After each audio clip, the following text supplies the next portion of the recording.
All right, we back, man. Butcher Block, episode 8. We here with the sports marketing guru, Gregory Jones, WNBA, NBA agent and manager, owner of G2 Hoops. Welcome to the show.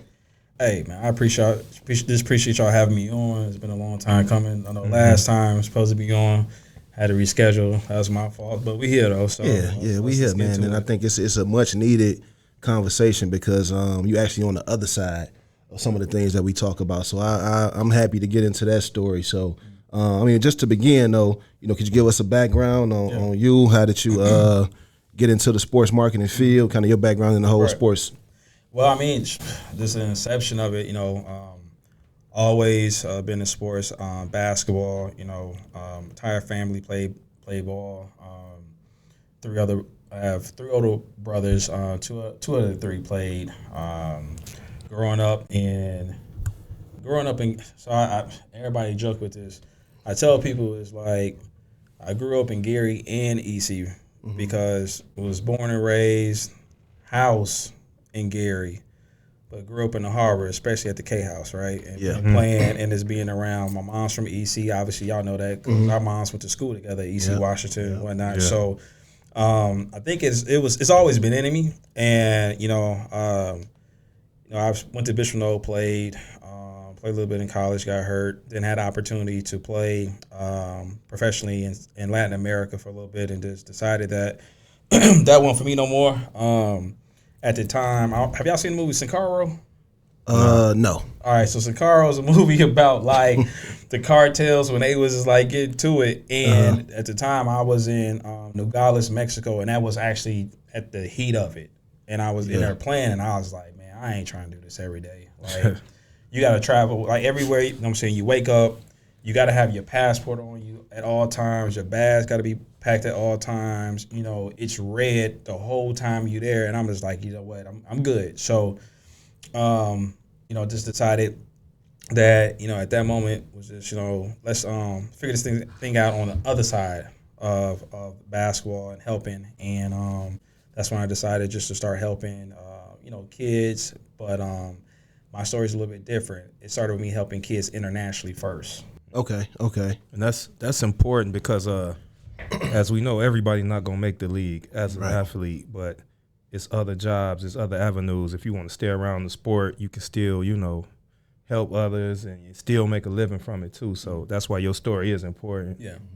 And it was a thing where, coming where we come from, we don't see those other jobs or other opportunities that you can have. We come from hoop dreams, as far as you got the ball. You either make it or you're not. You make it or you don't, right? And if you don't make it, people look at you as a failure, not realizing your experience that you gain on the court can help you in so many other different ways. Right. But if you don't have people around you that can kind of guide you, kind of get you a roadmap, blueprint on how that works, you could kind of get caught, chasing your tail a little bit. You know what I mean? And it's crazy. So when I got started, really, I was on LinkedIn when LinkedIn first, got going, and man, I'm just adding people, and a guy in Egypt hit me up and was like, hey, I got this kid named Ehab Amin. We want him to come to America for school. Like, what do you think about it? And I was like, well, shoot me some film. I want to do nothing. And they sent me film of him from the 2012 FIBA U17 World Games, and I'm like, I'm watching it, and I'm like, it's no way they know how good this kid is. Right. He was top 5 in like 4 categories, and he was top 5 with Dante Exum, Andrew Wiggins, Jaleel Okafor, Jabari Parker. Wow. You know what I'm saying? Okay. And I'm like, okay, he a little different. Right. You know what I mean? And he actually was the first kid I had to play in the Nike Global Challenge. So some people might remember what it is, but the Nike Global Challenge was basically like the prelims to you making the Nike Hoop Summit team. Okay. And they had they would take the top 80 players under 18 around the country. So you would have 4 USA teams, a Pan-African team, maybe a team from China, Brazil, and maybe like Spain. It changed every year. And I remember talking to my people at Nike, and like, nah, he can hoop, and they was just like, man, they don't play no basketball each. I'm like, nah, he can hoop. I'm like, they like, no, and I told them, and we joke about this to this day. I was like, if he can't hoop, y'all ain't ever got to take my calls no more. Right. And the first game he had in the Nike Global Challenge in 2014, it was in Chicago at Whitney Young, actually. He had a quadruple double. Wow. And they was like, okay, well, so they was like, well, who else you got? What else you know? And that kind of like really got me going internationally as far as getting kids from various countries throughout the continent of Africa and then Eastern Europe to come here for high school and college. Okay. I mean, what was it that made you kind of focus on sports marketing though? Like, I mean, you told me that you you happened to get on LinkedIn. Like, was it the injury? Was it like what was it something that you read? Was it something that you saw to say, you know what, this is what I really want to do? It was definitely an injury. So like I had surgery on my Achilles in 2007, and I was fortunate enough to still play after that. But like I had to learn how to walk again. Right. So I tore my Achilles ligament. I had to have a bone shaved. I had a screw and anchor put in and I was just like, this is a lot. It's rough. And I was like, man, I can only imagine the amount of individuals that have injuries like this, right? And they don't bounce back from it. Right. Because you could easily fall into depression, easily fall into a crack and get stuck.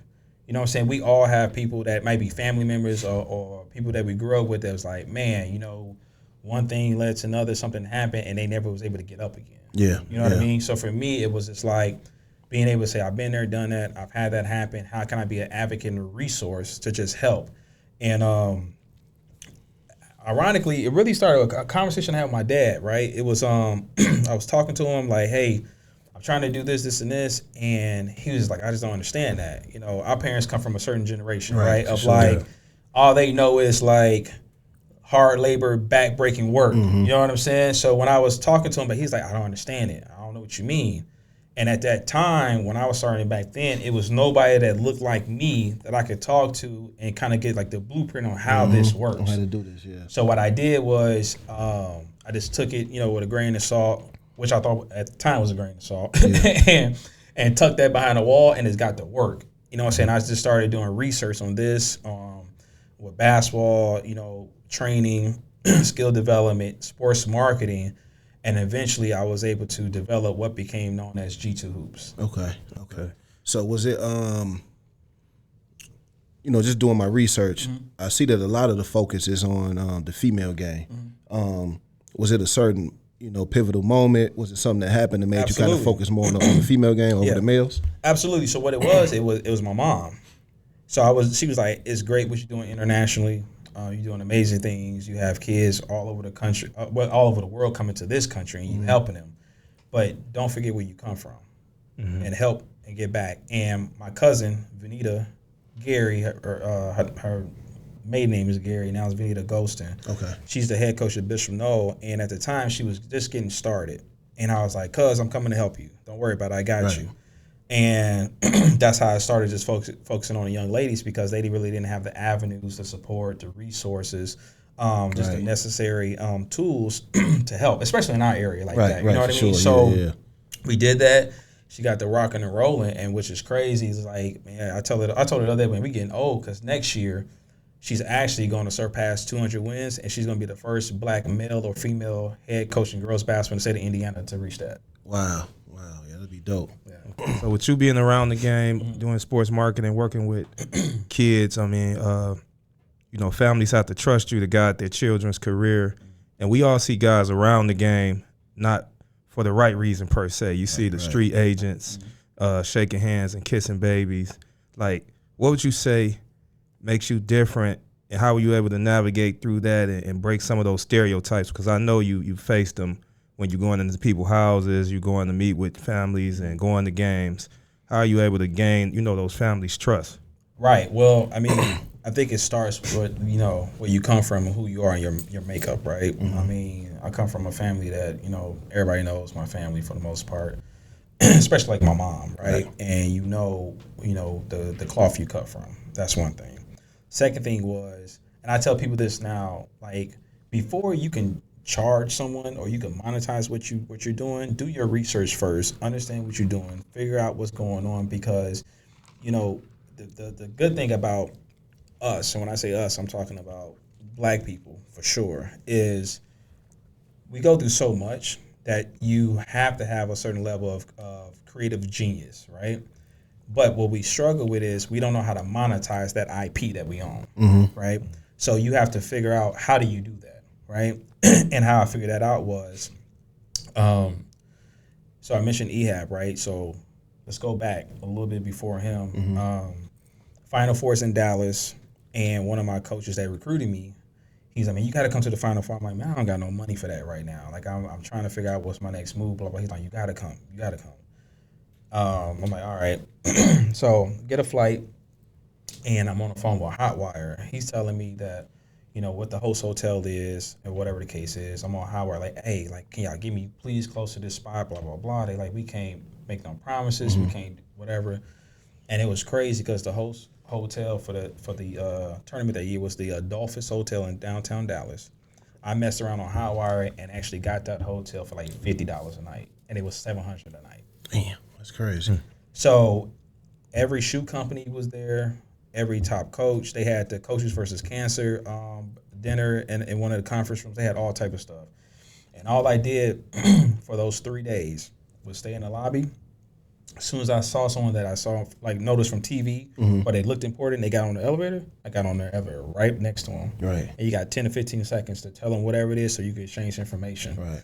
And I did it so much that, like, the concierge was taking bets to see, like, if I would get people's numbers.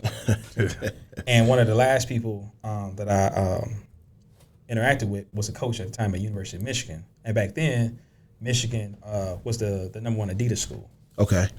And he's like, man, you know, Adidas, like, they got the biggest party. Man, you want to come? I'm like, I don't know. He's like, man, I got a couple passes. So it was myself, my brother Tim, and his neighbor that lived in the Dallas area that he actually played for the Colts, his friend.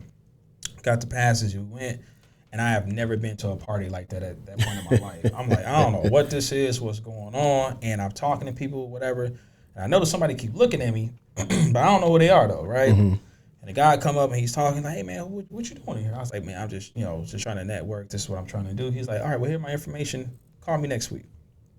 And I'm hitting him up. Come to realize he ain't work for Adidas. Okay. He worked for Nike. Okay. And that's kind of how, like, I got my foot in the door with, like, Nike and Jordan brand. Okay. All right. Yeah. Yeah, that's crazy.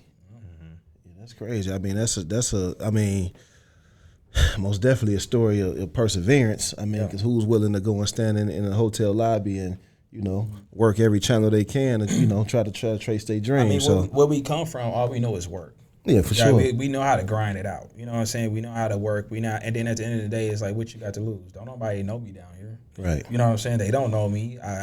Anything that I come up on is a come up. Right. Or helping me, or learning, or networking, or I tell people, like, in business, you got to have one of the 3 C's. And that's capital, contacts, or be able to communicate. If you got 1, you get in the door. If you got 2, you straight. If you got 3, then you probably running something out of it. And I still believe in that. Right. So.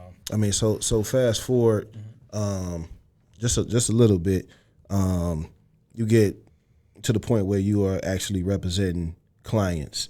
What does that actually look like, and how did you come about managing your first few, professional female clients? Okay, so before we do that, because it's a step, because like I'm a and I don't want to skip none. I don't want to skip no steps. So my mom gave me a book when I was a kid. It was like, read this book, and it was the 4-Day Loss of Power, right? Okay. And I was like, okay, cool. So it's only been really 2 books in my life where she was like, read these 2 books, the Bible and 4-Day Loss of Power. And on my journey, I've been reading other books, right, and just learning. So when I formed G2 Hoops and I created the G2 Hoops series, which is like the Mac Jokes Invitation, the Hoops for Pink, I did that so that our kids here, our fan base, our anyone that's in the community can come see high school basketball played at a different level that you necessarily wouldn't see here, right? Because we're bringing teams in, right? And I want to stop you there because I want you to tell the people what exactly is the G2 Hoop series, what exactly is the Mac Jokes Invitational, and the Hoops for Pink. So created the G2 Hoop series, which was a series of high school basketball events during the high school season, right? You got Hoops for Pink, which is all girls varsity. You got the Mac Jokes Invitational. Hoops for Pink is post-Christmas tournament right after Christmas. for about 3 to 4 days, and then the Mac Jokes Invitational always kicks off the new year, January 1st and 2nd. You know, the first year we did Hoops for Pink was dope. I had Detroit Edison come, and the reason I created it, like I said, was to give our high school teams here just a different vantage point of playing the best of the best. Right. And Detroit Edison won. And if anybody knows about Detroit Edison, they had a young lady on their team that was her junior year by the name of Rakia Jackson. Okay. Right? Yep. So I was like, okay, I was able to get her to see her early. Right. Matter of fact, we played them twice that year. Okay. At Bishop. So we played them at Detroit, which was crazy. We went up there to play them. And then we played them in the championship game for the Hoops for Pink. And I was just like, okay, this is different. She's different. Right? You know, and now you fast forward and you see what she did as a rookie with the LA Sparks, right? And I got a chance to see her as a 16-year-old, 17-year-old, right? So that now starts to trigger certain things, right? I'm like, okay, you could put that, you know, in your portfolio. That's on your resume. In a couple different ways. Right. So look, remember I said I already started my relationship with Nike. So now Hoops for Pink and Mac Jokes became a stop where Nike schools around the country would come to. Right. So we have Hoops for Pink first year, great. Then we do Mac Jokes. A couple days after that, we had 16 high schools come from 12 different states. We had Monroe Catholic from the Bay Area in California, Central Park Christian from Birmingham, Sunrise Academy. We had Lincoln from Atlanta. We had everybody coming, right? And that was interesting because it was all boys that year. And the people that came from the area to watch, we had so many people like, what is this? Right. These ain't high school. These ain't high school. I'm like, no, they are. This is what it looks like. So we kind of get stuck in our own way of saying we trying to compete against the kids in this area, right? Yeah. I think it's really dope too how you do it, how you put teams from this area and you pair them against those teams. And it was the thing where that year, man, people they walked out of that with a whole different mindset of like, I got to get to work. Right. If this is what I want to do. But now understanding it's like it's not about the wins and losses. It's more so are you able to get better? Because it was kids that lost their game in that inaugural Mac Jokes that still got scholarships. You know what I mean? So those two events kind of set the table for me to be able to sit back, bring all the talent to me, and now I could in different phases from branding, like with Nike, Jordan brand, got that. See what kids I might have wanted to work with. They're there, right? Okay. But then also now being able to build an ecosystem where it was like, if you plan in these events, you know why you're here. And now we just finished the 8th annual Mac Jokes. I mean, you know, you had Trey McKinney played, right? Detroit Mr. Basketball. Yeah. We've had now between Mac Jokes and Hoops for Pink, and we took 2 years off of the Hoops for Pink because of COVID, but I kept rocking with the Mac Jokes. I was like, I can't stop that. Right. And you look at it now between those two events, just at the Division I level alone, we already have now over I think 175 alum that have played in both of those events in 8 years. You know what I'm saying? So like for me, that's a testament of people say it ain't nothing here in the region. I'm like, nah, people will come. You have a good product. You have a first class event. You treat people right. They gonna show up and they'll be there. Yeah.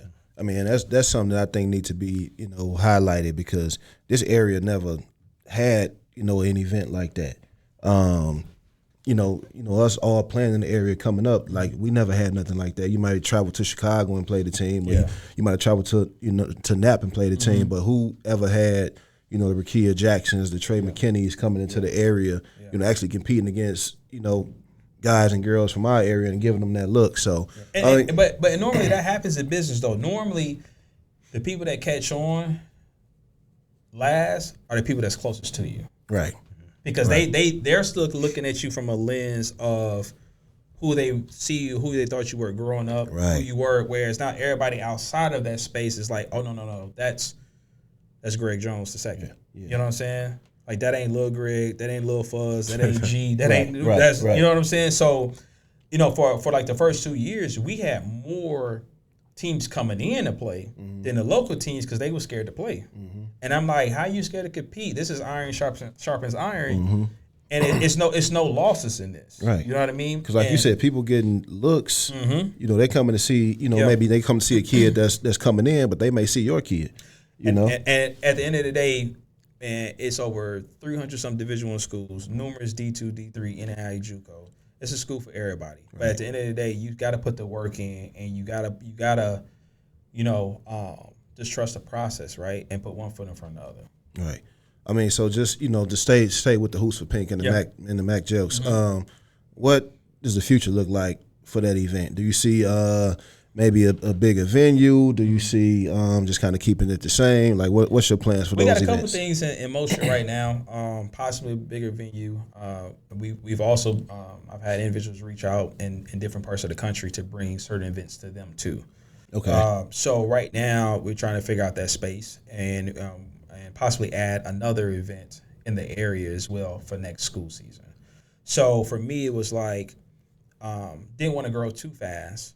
Right, but now I think we have the resume to show that like we can compete with the other top tournaments in around the country now. Right. You know what I'm saying? Like we had our first draft pick on the NBA side in 21 with Blake Wesley. Mm-hmm. We've had other draft picks. We've had college All-Americans. I've had the McDonald's All-Americans, the Nike Hoop Summit, the Jordan Brand Classic. We've had all of those now. Mm-hmm. So now it's like the body of work speaks for itself. So when I call and someone is like, oh, what event is it? Oh, the Mac. Oh, okay. When can we play? Right. You know what I'm saying? And now it's at that point to expand and really get to it. So we definitely are looking to do that and trying to really like lock in on this potential target areas around the country to just expand into that field. Really. Yeah, man. That's really amazing. That's really dope. Like I said, I just can't harp on that enough. I just think that needs to be something that everybody in the area needs to get behind. Everybody needs to support, especially like I mentioned before, like, you take into, the women's game. I know it's just been a whole lot of talk, recently in the media about the women's game, the men's game.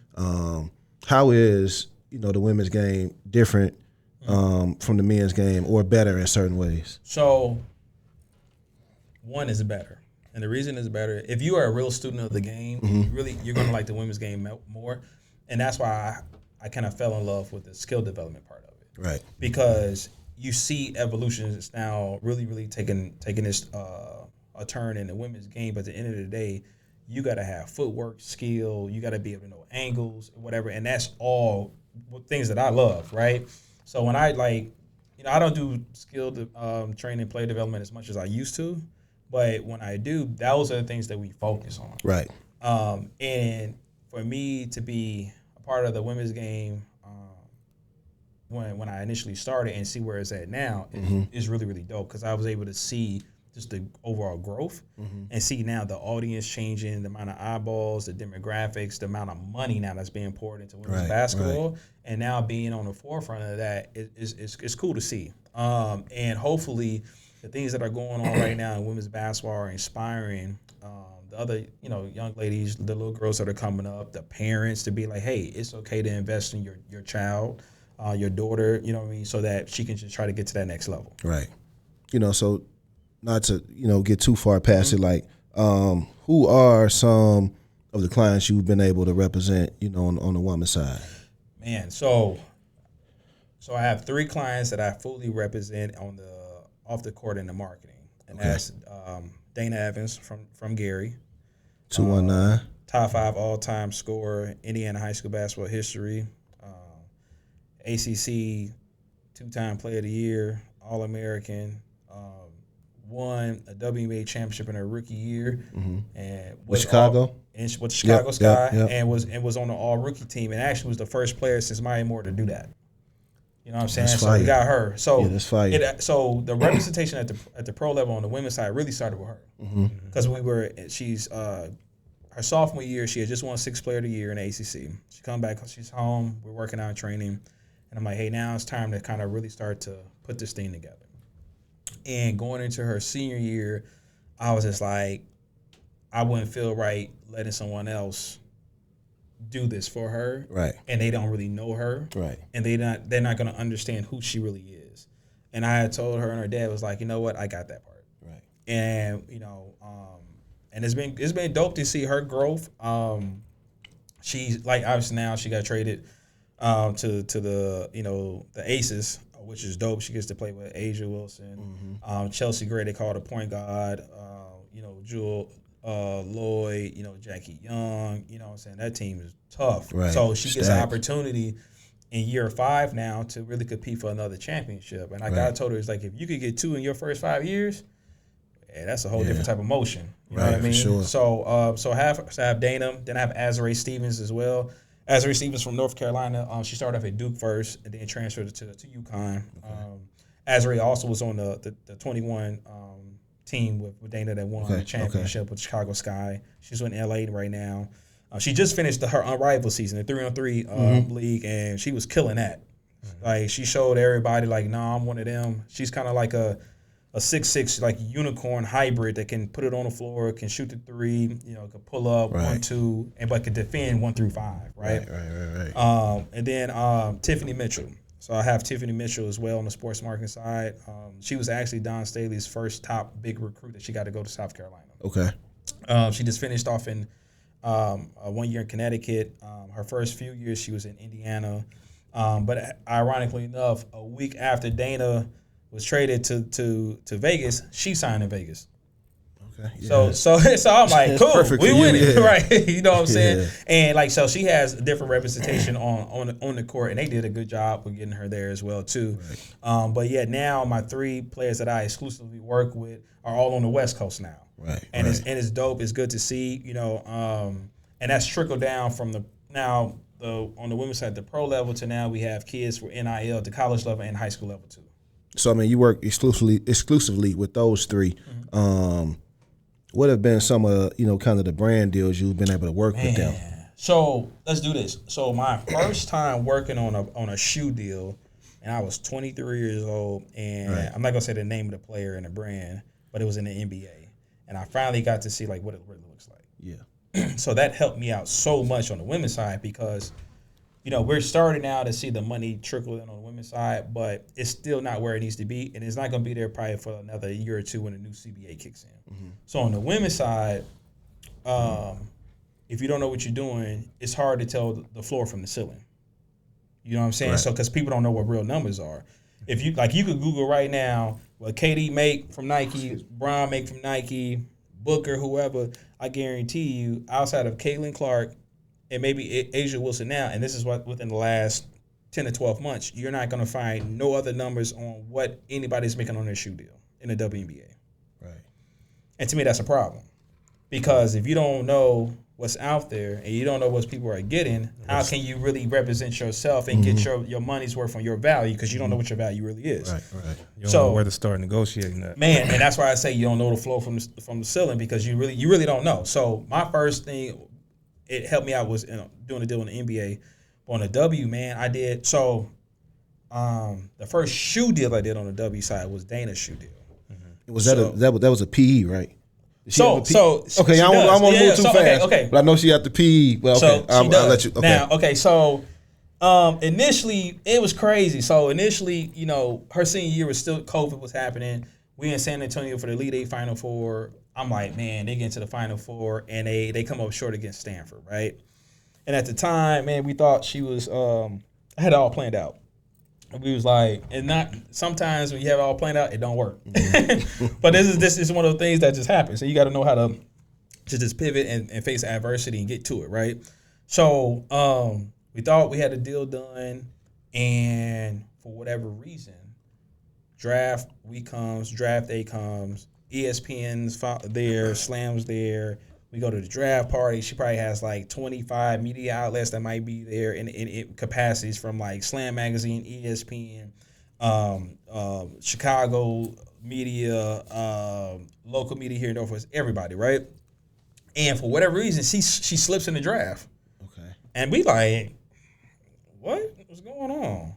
And I knew when she slipped in the draft, my phone rung, and I was like, I'm not about to answer this. I don't want to answer this because I knew what they was about to say. Yeah. It was a shoe brand, and it was like, we still want her, but, it's a big difference between her being in Dallas versus Chicago because everybody thought she was coming to Chicago. Mm-hmm. Like, all right, cool. So they sent her a whole bunch of stuff, sending stuff. I'm like, all right, cool. And we actually bet on ourselves. We actually kind of turned the deal down and I did it for a reason. So her rookie year, people wouldn't even know this because how I did it. She had so much heat that she was wearing on the court. You thought she was actually signed to like a big deal. Okay. So what we did was, this is funny. So Sabrina was supposed to be wearing the GT cut shoe, and she was like, she wouldn't wear it for whatever reason. She was wearing like Kobe's or whatever, right? And I told everybody at Nike, hey, send me every color of the GT cut she don't want to wear. Send them. Send them. And I'm getting ahead of myself. She's in Dallas. She gets drafted to Dallas. Mm-hmm. Her agent, Mike Count, and myself, we like, man, we got to get up out of here. Within the first 4 weeks of the season, we get her traded to Chicago. Okay. Now you where you supposed to be, right? Now we rocking and rolling. Right. You playing with Candace Parker, Courtney Vandersloot, Allie Quigley. You playing with some Hall of Famers now. And now you get to just learn every day, right? So we in Chicago, and then Diamond DeShields was there, right? Mm-hmm. So, you know, she keep fire on. Hey, but look, hold on. She keep fire on. Hold on. Now this is the crazy part, right? So I'm telling them, send me every GT shoe that y'all got. She gonna wear all of them. She started wearing them, and at the time, it was only, I want to say it might have been 3 that were with Nike: Diamond, Sloot, and Quigley, possibly. But Diamond was one of the ones. Mm-hmm. Right, so her deal probably was something crazy. I don't know her numbers, but I know what she was wearing somewhere in the stratosphere, right? So one day, man, Dana, she busts out a certain pair of GT cuts. The color, and everybody looking like, where you get them? So don't nobody. So then the next time we wear a color that's not released. It's like a purple hypervolt green. Red, and I walked into Wintrust Arena, and I don't know why it caught me. So I was like, "What's she doing with them on? Where them come from?" Nike had picked up on it, and they was like, "Let's send her these shoes, and let's see what happens." She wore those shoes. She was the first player in the W to wear that colorway. The very next day, one of her teammates and maybe 6 or 7 other players in W wearing that color. The same shoe? Mm-hmm. Mm-hmm. And I said, oh, y'all done told on yourself. Yeah. Because now I know what she got the motion. Right. And y'all following her. Mm-hmm. Okay, all playoffs, we win every colorway before everybody else. Mm-hmm. End up winning the championship. And now it's like a bidding war. And it's a couple shoe companies that's there. Well, ideally, I already knew what she wanted to sign. Mm-hmm. And this is where she was supposed to sign in the beginning. But sometimes it ain't on your time. It's on God's time. Right. Mm-hmm. So we talking, and at the time, my guy, Cos, man, and I appreciate him to this day, Anthony DeCosmo, he was the boss of Jordan Brand. And talked to him. He's like, we having conversations internally. I get on the phone, and I pick up the phone. I'm like, hello, who's this? And it's Jasmine Jordan. Dang. She like, we trying to figure out how to make this work. Right. Cool. So it takes us a little bit, as far as the numbers and figuring out. But then we got the deal. It's so funny. We did the deal, got the deal done like in December, January, but we couldn't say nothing. Mm-hmm. And this was in what year? January. So the deal was really finalized in January of 22. Okay. So Dana already got a ring her rookie year. We're going into the second year. We think we about to win another one. There's a lot happening. And the first time we kind of get around everybody with Jordan Brand really is at the Jordan Brand Classic. It was in Chicago in 22. Mm-hmm. And we walk in there and it's like, man, you got. I already knew Quinn Richardson for years. Right, D. Miles, Mike Bibby, Jordan, everybody. Everybody, yeah, right? all Jordan guys. Cool. Yeah. And everybody, but this is the funny part. You still got Nike people in there too, though. Okay. And them still my people. They looking at what's going on. Oh, because what's happening? You said the deal not even mentioned yet. Right, but they looking like, okay. Y'all sitting over there with the Jordan Brand people, though. Right. Y'all ain't sitting over there with us. So we like, oh, it's cool, whatever. And I remember asking somebody with Jordan, like, do they know yet? And they was like, nah, not yet. And I was like, okay, cool. And then the very next, might have been like the next week or two, that's when it make the announcement. And it's so crazy about her situation. Dana's the only WNBA player or NBA player to win a ring in Chicago and be under Jordan brand. The only other person is Michael Jordan. Mm-hmm. Nobody else. Right. Yeah. That's crazy. See what I'm saying? Yeah. So, like, it's divine timing how that worked. Yeah. And so I call her sophomore season in the W. Man, she wearing a new pair of shoes every game. Yeah. And I'm keeping track. I think that season, she definitely wore the most pair of shoes of any Jordan brand athlete for sure. And we rocking and rolling and we doing what we got to do. And then talking about PEs. Mm-hmm. So I had, I got another question I want you to finish. Okay. Question with so we rocking. We looking at PEs. We trying to figure it out. So the PEs we didn't do until her third year, but we had already. So normally, this is a little insight. Normally, if you have a shoe deal in the NBA or WNBA, you see all of the new models for that year coming out at least 8 to 10 months before. Okay. So you got an idea of like what you're working with, and if you're doing PEs, you could kind of figure out colors, textures, fabrics, whatever, right? And I'm like, we're going to take our time with this because this is going to hit. Like, we got to make sure this is right. Even on the Jordan brand side, I mean, unless some things change this year, it's only there's only 3 that have been in the WNBA on the Jordan brand side that have their actual own logo on their shoes. Mm-hmm. Maya Moore, Kia Nurse, Dana Evans. Okay. Nobody else. It's crazy, yeah. So, so the third year we thinking she should have won 6th Player of the Year. She should have, but we set it up where we like, bet we gonna debut the PE.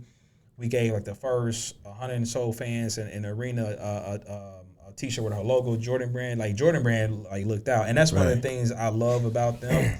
And I love Nike too because I do business with them. But Jordan brand like it's such like a family. Right. You know what I'm saying? And we sit in there and we figure out what we're gonna do. We go back and forth, you know what I'm saying, to make sure that she gets what she wants, right? Mm-hmm. And it makes sense and it looks good. And it's crazy because the piece that she got this year, and you in Vegas too, oh, it's gonna be a fool, man. I can't wait till people see them. They tough. Didn't Tatum wear a pair of PEs? Yeah.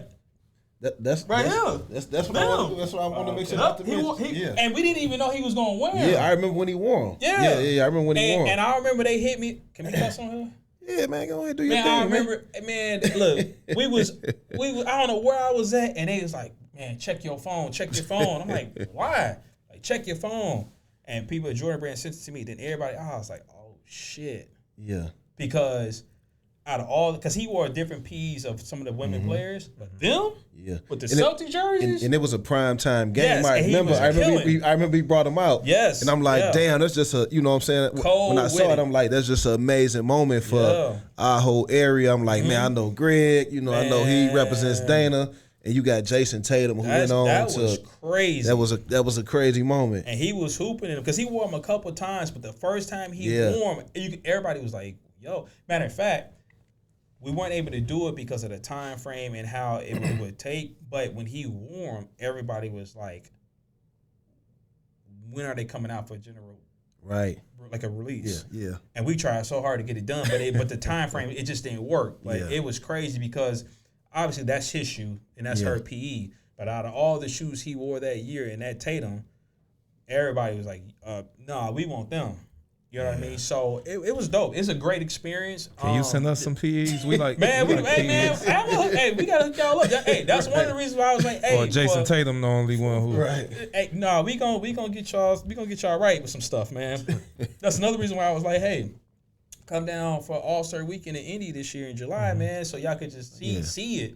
Because I tell people, like, people used to think I was joking. I'd be like, man, WNBA All-Star is better than NBA All-Star. Right. One, because it ain't cold outside. That's one. It's in July. Yeah. Two, it's just a different vibe and feeling. You know what I mean? And Jordan Brand throws the best parties. Like that in itself is just. So you gonna get us in all that? Hey man, we working on it. We gonna hey man, that's what I say. Come down, man. We gonna have. I'm keep my G2 hat on. So there you go, know man. who I'm with. I'm gonna be at the elevator. So the first time I'm with. I All-Star in 22, it was in Chicago, and Jordan Brand had a party, and like this is me. I'm still figuring out. I know a lot of people don't know everybody, and this was the first time I realized at Jordan Brand parties, you got to wear all black. That's what Bone say. Black cat. That's the hey, and I didn't know that. I showed up, man. I had a t-shirt on, some jeans. You gotta have some Jordans on, and I'm looking around. How big was your jeans? Oh no! I had some. I had some skinny jeans. We ain't doing that. I ain't doing that. Let me stop playing with Mike, man. Let me stop playing with Mike, man. Charles Oakley escort you out. We love you, Jasmine. Yeah, man. We not about to do that with him. It was cool, and then they had Jeezy performing, and I'll send y'all some clips of it. Jeezy performing. I'm like, man, what is this? This is hype. We're having a good time. And then after that, it's like, oh, you gotta wear all black. You gotta wear all black to the Jordan. And they got the best parties in the world.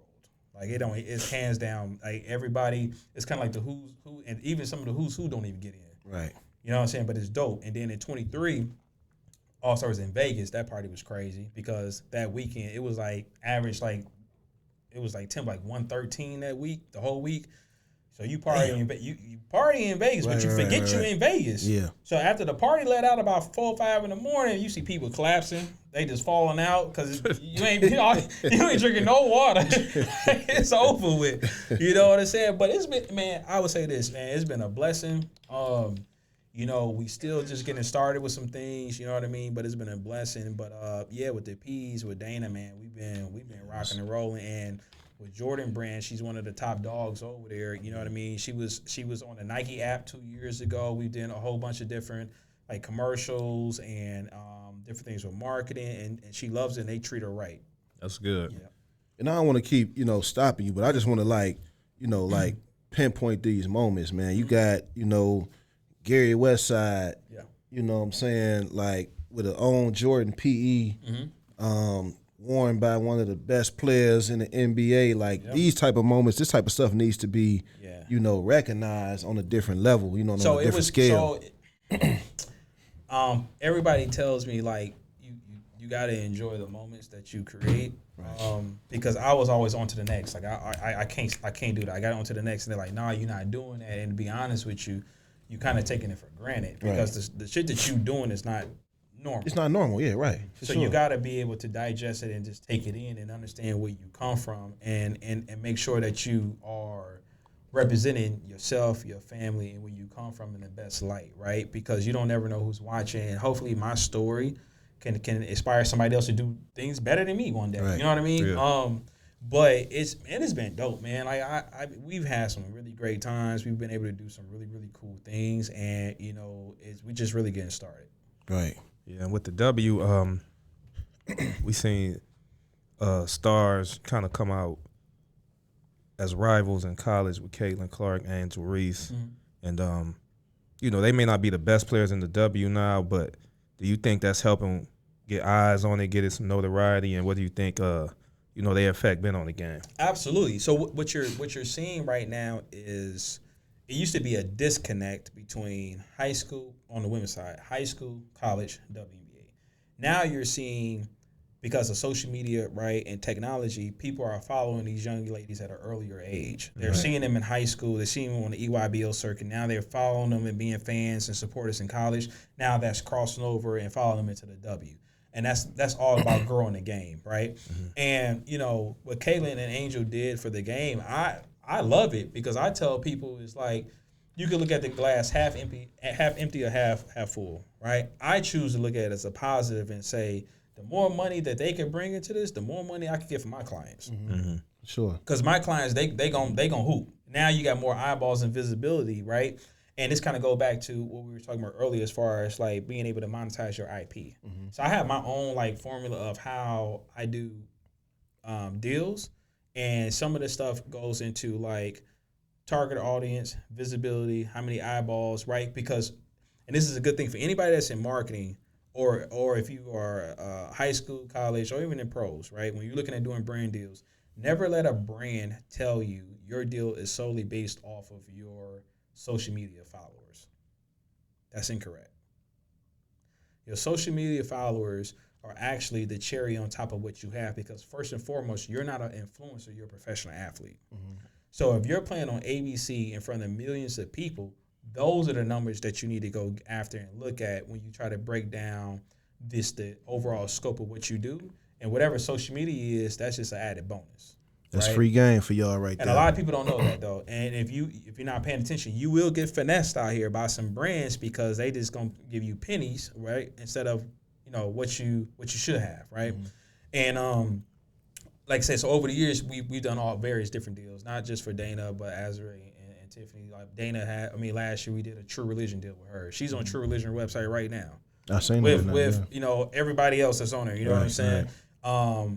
Azure 2 years ago, we actually turned down a shoe deal, and we signed a deal with Wilson Sports, because a lot of people want to look at Wilson Sports as just like the equipment, basketballs, rims, but don't realize their actual apparel is in the same vein of like Ralph Lauren. The Wilson store is amazing.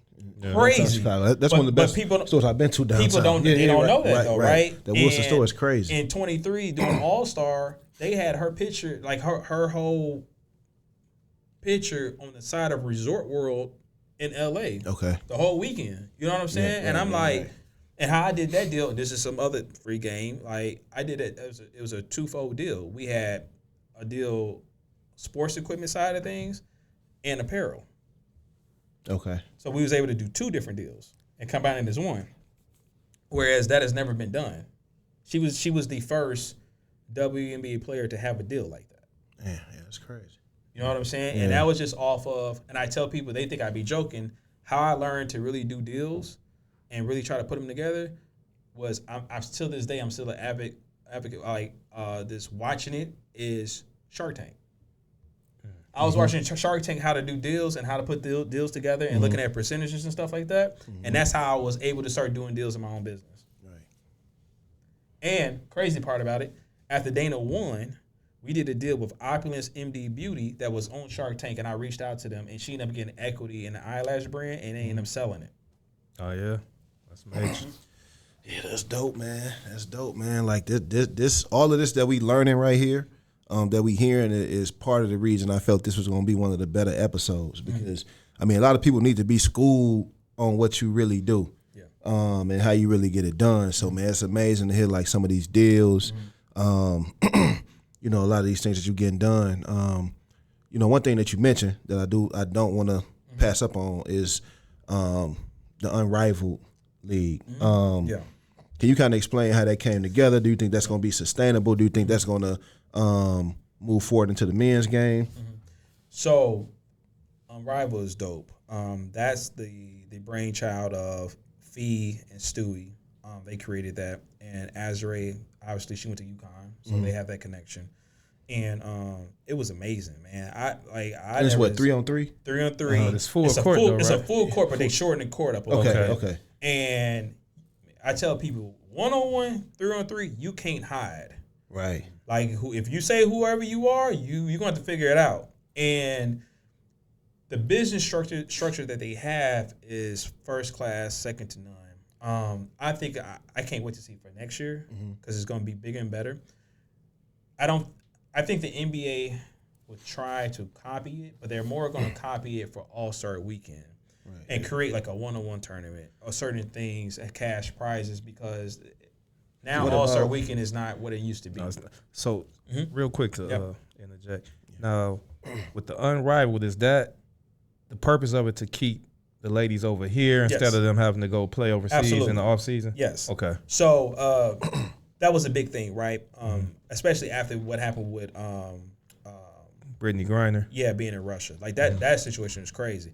And it's ironic that my business partner that handles the on-court negotiations for player contracts is one of the people that helped her get out of Russia. Okay. I made a call too. But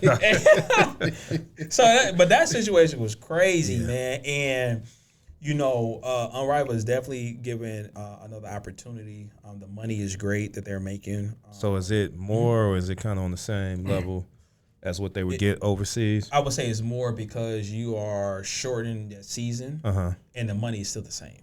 Yeah, that's good. See what I'm saying? So and you get to stay home. Your family get to see you. You get to get a little tune up before the W season happens. So to me, it's a win-win. Yeah. And that's why I want to see who all is going to play next year. Like I said, I'm a big fan of it, man. I was watching it. Obviously, I had a player, an Azure that was playing, and she even made it to the semifinals on the 1-on-1.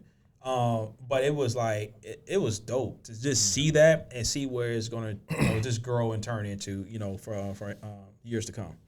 But that's to stay on that. Do we want to give Ice Cube some credit for that format? Maybe kind of bringing that to the forefront. Nah. Okay. The reason I'm gonna say no is because Big Three are retired players. Right. Unrivaled, it's current pros that are playing. Right. It's no retired players playing at Unrivaled. You had Stewie, who had just won the championship with the New York Liberty. She's down there hooping. Right. You know what I'm saying? Sure. Yeah. You got Chelsea Gray. You got Fee. Right. You have Azure. You have Sabrina. You have all these players that are like, no, they trying to get to it. You know what I mean? And also just from the business structure of it, it's totally different. Right.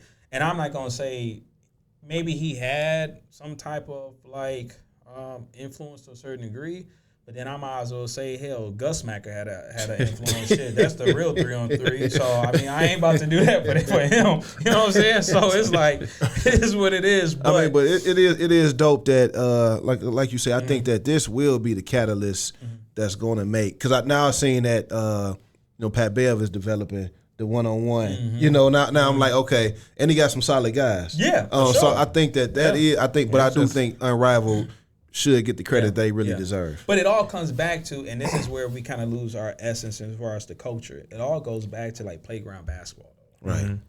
Like just thinking outside of the box, creating other ways. Yeah, because we all remember, man.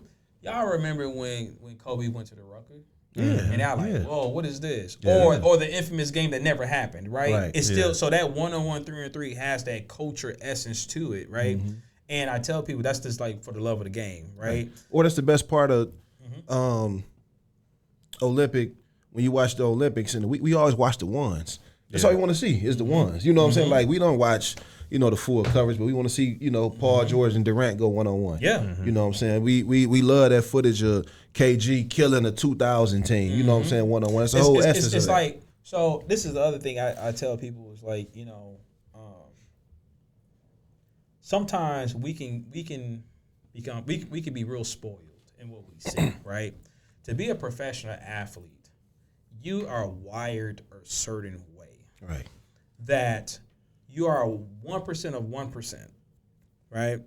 And sometimes when we see certain things, because we know how it is, we can be on social media and they be like, oh, they sorry or this. I'm like, bro, if you're in the NBA or WNBA, you're not sorry. Yeah. Now, if somebody in the WNBA or NBA that's better than you call you sorry, yeah, you sorry to them. Right. Because they can say that.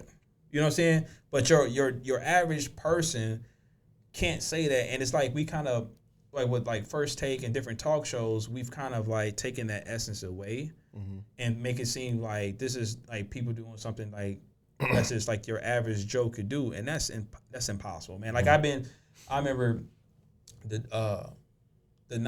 day after Dana got drafted and she fell in the draft, like we was partying. I'm like, enjoy it. She wanted to go to the gym at 4 or 5 in the morning. I'm like, nah, let's wait. She worked out for an hour and a half, and I saw that young lady only missed 4 shots in an hour and a half, going game speed the whole time. Right.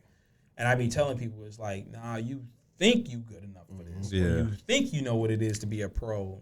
It's different. And some stuff, I had every once in a while, I'll have a parent be like, hey, can you make my daughter the next Dana Evans? And I was like, you need to go pray to God. Right. Because what God did was he said, this is Dana. She put in work, and then he spent the block and said, I'm going to do this. Put a little more on you. What she has is God-given on a multitude of levels. I've never seen nobody work harder than her. And then you talking about someone that didn't start playing basketball until like the 4th grade, 5th grade. Right. Before that, she was a ballerina. Right. And she just happened to stumble into tryouts at Banneker and made the team. And her dad, Damon, thought she was joking. When she told him, he thought, no, I made the team. 2 years after that, she got her first Division I offer.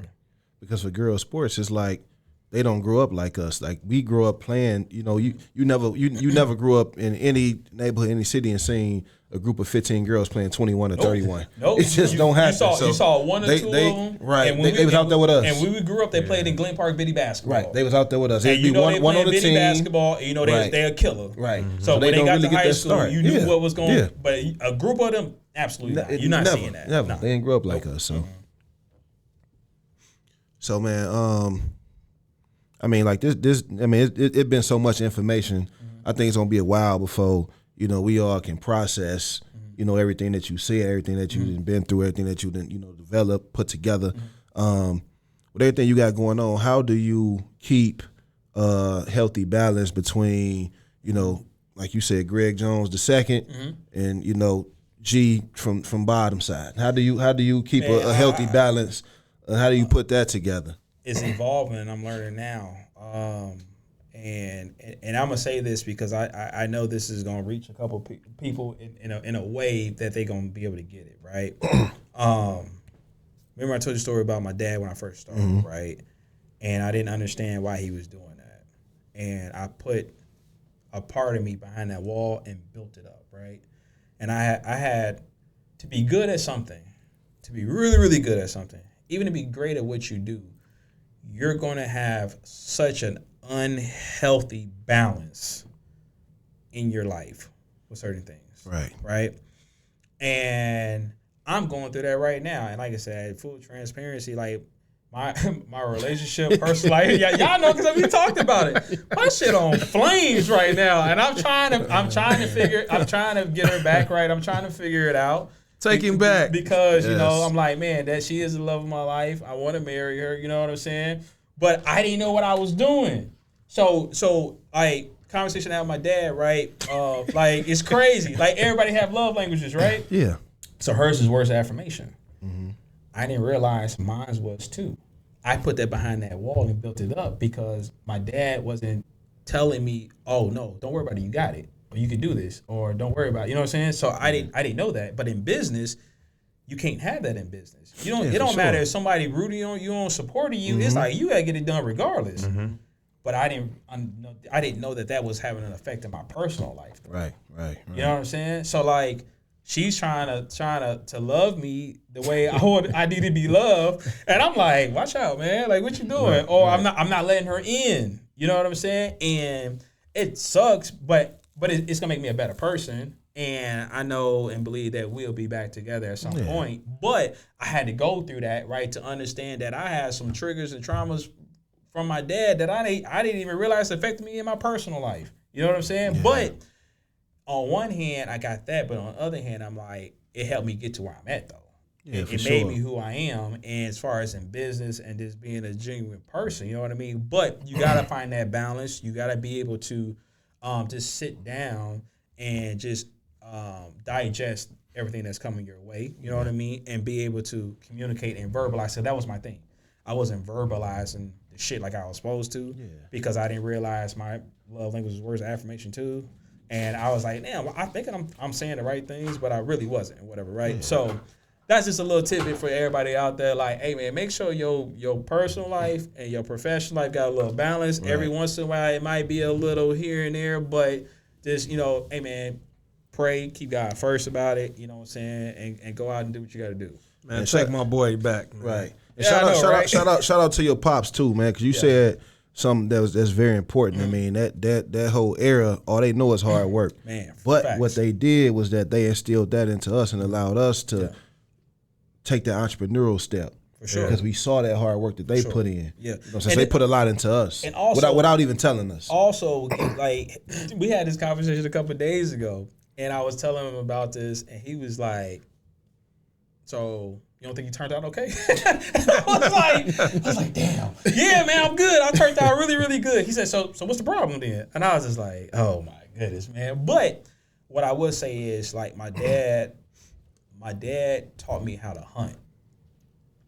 You know what I'm saying? Right. He taught me how to hunt. He taught me how to use resources, your skill set, and then the other part, my mom. Like y'all know my mom. Like my mom, she's the one that taught me how to love. Sweetest lady ever. You see what I'm saying? And it's like you got to find that balance between the two. You know what I'm saying? To be the best version of you. You know what I mean? And a lot of people, like as far as in our age group that have parents that came up in a certain era, like, man, maybe your dad didn't verbalize he loved you as much, right? But I remember my dad as a shorty, my dad would be like telling my mom, hey, you know, take me to work before you take the boys to school, just so that he could see us going into the meal. Right. And so we see he going to work, right? As a kid, man, when I say as a kid, from kindergarten to senior year, I think I seen my dad miss work 3 times. Yeah, same on our end. See what I'm saying? So he's showing, nah, this is what it is. This is what you do. You know what I mean? And you just gotta be able. And we all go through that, right? Where it's a certain time in your life where you think you're a man, right? Yeah. And your relationship with your dad might change a little bit just because of what's going on. Yeah. Right. And I think we're all at the age now where like now our dads are more like a friend. The homie. Yeah. You know what I'm saying? Yeah. And he told me this a couple weeks ago. He's like, man, when you was coming up, I couldn't be your friend. Yeah. You know what I'm saying? I couldn't do none of that because I got to make sure that when you walk out this house, your mama don't kill me because you got to come back to this house.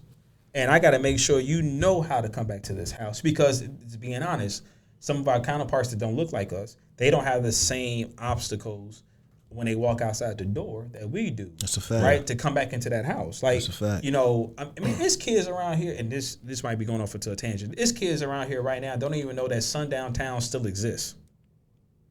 There's kids around here don't even realize why their mom or their grandma said, make sure you beat them streetlight home. Like, you know what I'm saying? They don't understand that. Yeah. You really looked at it like, man, they hating. Nah, man, you better be in that crib because when that light come on, certain things get active and happening, you're not going to get the benefit of the doubt because you are a young black man in America. Yeah. And I just want to leave this for everybody, especially the young black men, especially if your father is still in your life, man. Just be able to communicate, have open dialogue. It's probably some things that are happening in your childhood or your adolescence or young adult years that maybe kind of like separated y'all. But understand your parents did the best that they can do with what they had. You know what I mean? And sometimes we take that for granted and say, well, they didn't do this and this. But it's like if you don't know, you don't know. And as you get older and you start to have more of a friendship with your parents, especially your father, sit down and ask some questions and talk to him to see like where is he at in that space in his life. How did he do this? You know, what did this mean? And you'll be so surprised at the answers that they give you that you will really start to you know, just appreciate and have grace. Yeah. For your a lot of stuff you won't know until you become a parent. You know, so that too. Because how many kids you got? I got 2. You. None. He said that quick. So y'all get that. He said that quick. Y'all get that one day. Y'all get that one day. God willing, things work out with her, and you know we married and man, kids, we gonna all be at the wedding, man. Yeah, we all be there. You know what I mean? So that's the plan. I've always wanted to get married, but now you know, like my little brother had his daughter last year, Munchie, and just being around her and having her all the time, I'm like, yeah, it's time for a kid. What's up, Danny? What's up, my boy, Danny? Yeah, I love checking him out on social media. A lot of growth. Yeah. My boy got a lot of growth in him right now. So and it's been so dope just seeing him, you know, how he was to where he's at now, and his daughter helped him with that and changed him and just showed him like what real love is. And I think is you have two types of love, right? The love from your parents, but then the love for your kids. Right. And he's being able to show that. So yeah. And man, we you know, I said, man, the whole story, man, has been dope. Like I said, I think this is gonna be one for the books, you know. But we can't, you know, with us focusing on sports, focusing on hip hop, entertainment, media, we can't let you leave without giving us a little rundown of what you're listening to on the hip hop side right now. What you got in your rotation? Man, on the way here, I was listening to Icewear. Okay, Vezo. Yeah. His joint drop. Okay. I Live from the 6th joint. Listening to him. Yeah. My music is all over the place right now. I'm always bumped off. This is what it is. Always gonna bump Dolph. Man, anybody that's new that I've been listening to? Not really. I would say rotation is Jay-Z, Lupe, Dolph, Gucci, Icewear. Yeah, you got a lot of range. But then we got the other side of it where we got St. John. His last project was all right, but it's all right. But the other ones is fire. Larry June. But then you gotta have the softer side for the ladies too. Right. For me, lady. Okay, lady, trying to get you back, lady. We ain't doing all that. You got obviously SZA, her. I think I'm gonna go to a Beyonce concert this year. Actually, okay. I'm a real big her fan. Like her music is dope. Yeah, her voice is crazy. Yeah, man. Damage is probably one of my top 10 songs all time. Yeah, it's fire. You know, Janae, Aiko. So that's kind of like the rotation. Oh, but I listen to Coldplay. I've always been a Coldplay fan. The Roots. It's shit all over the place, man. I'm a real fan of music. You know, Esperanza Spalding, Cleo Soul. Y'all listen to Cleo Soul? Heard, but not listened to it yet. Nah, I don't. Hey, man, when you...